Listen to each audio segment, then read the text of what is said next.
កាលពីព្រេងនាយមានរឿងមួយថាមានកុមារីម្នាក់អាយុ14ឆ្នាំម្ដាយប្រើឲ្យទៅជីកដំឡូងក្មេងនេះរៀបចប់រួចស្រេចចេញដើរទៅរកដំឡូងទៅដល់ព្រៃធំមានដំបូកមួយមានរូងជ្រៅនាងកុមារីទៅជីកដំឡូងនៅជើងដំបូកនោះក៏របូតផ្លែចប់ជ្រុះធ្លាក់ទៅក្នុងរូងនោះនាងមិនដឹងធ្វើដូចម្ដេចក៏ស្រែកប្រកាសថាលោកណាអ្នកណាឲ្យជួយយកផ្លែចប់ឲ្យខ្ញុំបានខ្ញុំនឹងសងគុណលោកស្រែកតែប៉ុណ្ណេះមានខ្លាចាស់មួយដំបៅក្បាលរុយបែងដង្កូវចុះក្រេចចេញពីក្នុងព្រៃប្រាប់ទៅ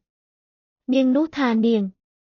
តាយកឲ្យបានផ្លែចប់នោះតែបើតាយកបានតាគ្រាន់តែឲ្យនាងឯងរកចៃឲ្យតាបានហើយតាមិនបាច់យកគុណពីចៅទេនាងឬខ្លាថាដូច្នោះក៏និយាយទៅថាឲ្យលោកតាឲ្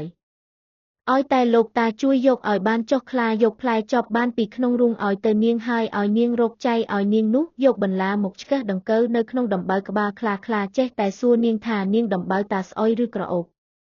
ដំបៅនោះស្អុយណាស់ប៉ុន្តែនាងឆ្លើយប្រាប់ទៅវិញថាក្រអូបណាស់លោកតាខ្លាចេះតែសួរនាងចេះតែថាក្រអូបលុះឆ្កឹះដង្កូវអស់ទៅខ្លាបាត់ឈឺបាត់រមាស់ហើយនិយាយប្រាប់នាងថានាងយកជាមួយមកតានឹងដាក់ដំឡូងឲ្យនាងនោះយកជាមួយមកឲ្យខ្លាដាក់សុទ្ធតែមាសប្រាក់ពេញជាចុងមាត់ជាជាប់ឲ្យទៅនាងរួចប្រាប់នាងនោះថានាងយកជានេះទៅផ្ទះហៅបងប្អូននាងមកជុំបិទទ្វារឲ្យជិតសឹមបើកនាងនោះលាខ្លាដើរទៅដល់ផ្ទះហៅបងប្អូនមកជុំរួចក៏បើកជាដល់បើកទៅបានសុទ្ធតែមាសនិងប្រាក់ចែកគ្នាលុះយូរបន្តិចដឹងទៅដល់ស្រីឯទៀតដែលមានកូនក្រមុំស្រីនោះបញ្ជាកូនក្រមុំថាហងឯងមើលកូនគេទៅជីកដំឡូងបានមាសប្រាក់យកមកចែកបង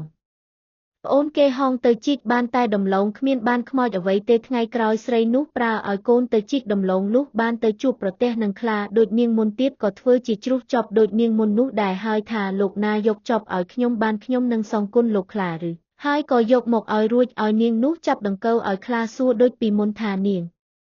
ដំបៅតាស្អុយឬក្រអូប